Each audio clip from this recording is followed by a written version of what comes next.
kaibigan, nakakatanggap ba kayo ng ganito galing kay Google na binabawasan ang iyong GCash? Hindi lang kunti, kundi malaking barya na nasa iyong GCash ang kinaltas. Ganito, alam kung paano ito gawin. Itong nasa kilid ko, ito ang patunay na magdidak talaga si Google to GCash. Bakit nga ba tayo nagkaganito? So, ito yung mga apps na na-subscribe natin, hindi natin alam. Kakapindot, napindot natin ang subscribe. So, talagang bayad talaga yan. So, sundan mo lang ang video na to o hindi sila magkaltas sa yung GCash at ma-subscribe mo na yung mga apps o mga tao na subscribe mo sa Facebook.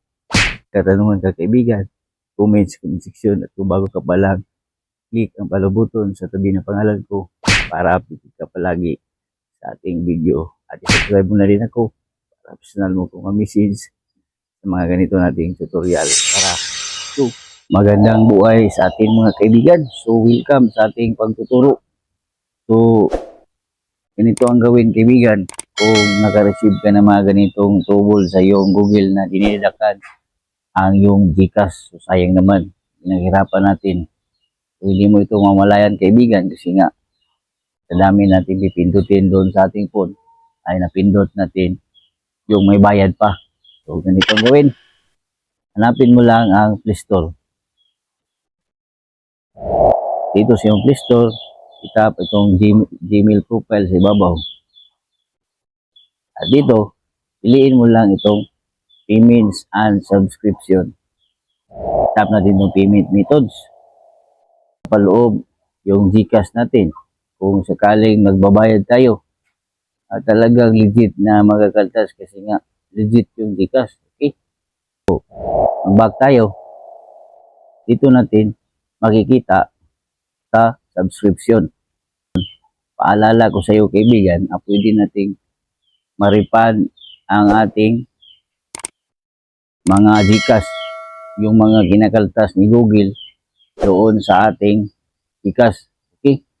Pamagitan nito ng redeem. Yan. At mahabang proseso po ito para ma-refund ang ating GCash.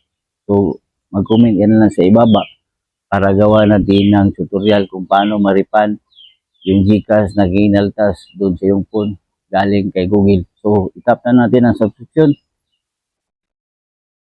At dito mo makikita yung mga apps na sinasubscribe mo na kumakaltas sa iyong GCash, kumakaltas si Google dun sa iyong GCash. At ako, nakasubscribe po ako, itap ko lang. Yan. Ito po yung babayarin ko every month. So, paano nga ba ito hindi na magkaltas? Itap mo lang yung cancel subscription at hindi na yan magkakaltas sa iyong GCash si Google. Kung ganun lang kaibigan, isang share lang, masaya na kung tandaan ang kalaman ni Kaimanan. God bless po sa ating lahat.